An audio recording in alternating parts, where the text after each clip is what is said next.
The Targaryens, blood of the dragon and the last of old Valyria, were loved by their subjects and admired far and wide as the greatest dynasty in the history of the Western world. But the peace and prosperity of nearly 3 centuries of Targaryen rule was shattered by the usurper, Robert Baratheon, and his band of traitors. House Baratheon owed its very existence to the Targaryens. Was it not Aegon the Dragon himself who elevated the bastard Orys Baratheon in the War of Conquest? And what of the Starks, the Lannisters, the Aarons of the Vale? All had been spared and allowed to keep their lands when Aegon could easily have wiped them out. Centuries later, the usurper and his lackeys repaid Aegon's benevolence with treachery.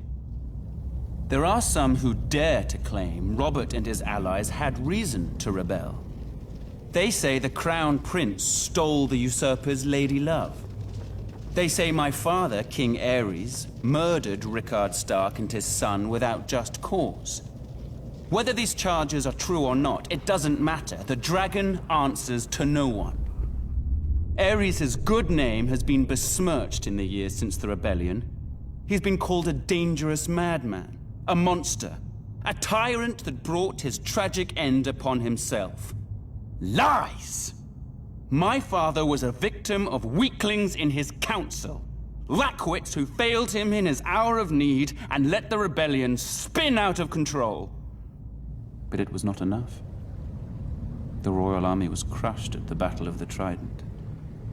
It was there the valiant Rhaegar met Robert in single combat, but the gods betrayed him, and he perished by the usurper's hand. As the Field of Fire had marked the end of the Andal centuries before, the Battle of the Trident seemed to herald the end of the Dragon Kings. When word reached the capital of my brother Rhaegar's death, my father Aerys moved to protect me, as I was the surviving heir to the throne. He sent me to the island fortress of Dragonstone, along with my mother, Queen Rhaela, who was great with child. But as my father, my king, Aerys Targaryen, prepared to defend his throne to the bitter end, little did he know of the horrors and betrayals that awaited him and our family.